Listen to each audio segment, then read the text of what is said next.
I have been making murti for the past 3 years and they have been blessing the people of my colony since then. Hi, my name is Drashti and here are a few things that I have learned.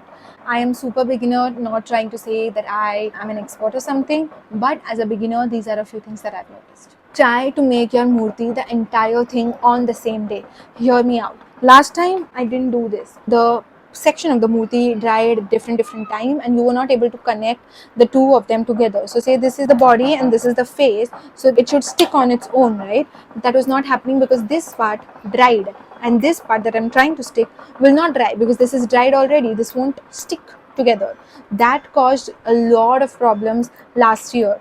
Make it on the same day itself, or maybe you make it at night and the next day in the morning you make the remaining part so that this can stick the other thing without having to add an extra layer of soil or of mud or of clay, whatever you call it. Second thing, use poster colors to paint your eco-friendly murti. I don't really know how eco-friendly acrylic colors are, given that they dry and have this film around the cap of the paint, which I think is a layer of plastic or something. I'm not really sure, but the way it shines, I would not paint my murti with acrylic colors. I did that last time and it was this time that it clicked to me that poster colors might be a better option. Paint your murti. The reason why I keep on looking here is because that is where my murti is. I will show you what it looks like right now. But paint your murti white before you put on any other color. Number one reason is so that you get clear base, right? Because these things would either dry mitti color because वो मिट्टी है, or it might dry gray. So you need to have a layer of white so that the other colors pop. The other reason is that the mud soaks up paint very quickly. Nice. So you would want to have a layer between the paint and the mud that would make sure that your strokes, like your brush strokes, do not look patchy. Also on that note, make sure that once you are done with one section while making it and not while painting, you run a wet brush through that section to make it smoother. I didn't do this last time and that is why you can see kind of a texture on the murti. This time this murti does not have it because I was running wet brush through the murti, and also because my mud was prepared very well from the vendor itself. So I will be adding a link to the mitti that I got from Amazon. I didn't use any fancy equipment. I used pen. As a beginner, if you decide to make a murti from scratch, you're not using a mold. I think I don't know how it is with using a mold. With using a mold, you need to be super careful that your mud is very well, because उसमें scope बहुत कम होता है making change. That is what I think. Okay, but with this one I'll talk about stuff that I know. Okay, you are going to get cracks in your murti even after it dries. Like this has happened with me right now also. When I was whitewashing, this fingers came off, the lotus flower came off. These things would happen. It's very normal.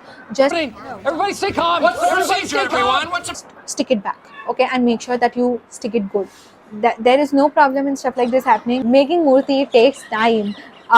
Make sure that you start in the beginning of the day, so in the morning, because the entire murti would take you somewhere around 6 to 8 hours just making the murti. Painting is completely different. Painting takes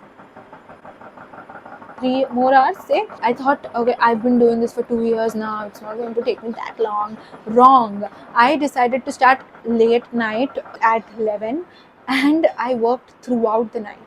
So till 5:30 and I had gotten the hands done. Matlab, only the face part was left, but everything else was done. But the face part was left from 9 to 5:30. I took a break in between. I took 15 minutes of break. Please have something like this with you when you are making the murti. If you can see, this is all the mud that was on my hand and I was doing this and just putting it inside. This slurry is what you are going to use to like fill in the cracks and stuff. That is how I've been able to make this murti. Is so smooth, like it's not even a joke, so smooth. I am also going to link down a few YouTube videos that I found really good and helpful. Like there are a few videos which are not helpful, but yes, those are a few tips that I have. I've not tried shading the murti, like painting as a shading mein, the gradient. can't speak, but I've not done that before. I might be trying it this time. When I do, I will be updating you guys. Make sure to follow me on Instagram. That is where I am the most active. I'm trying to be active here on YouTube as well. I will see you guys in another. Bye bye. No one talks about how the mushak is made. Please do not forget to make that. You just have one like blob of clay and then add small chota clay, that would be the ears, and then just long patla string of clay which go as hand and feet and the tail. That is it. I have made my mushak like this for the past 2 years. Before this, I don't really remember how I made it. I was in a rush to make those things.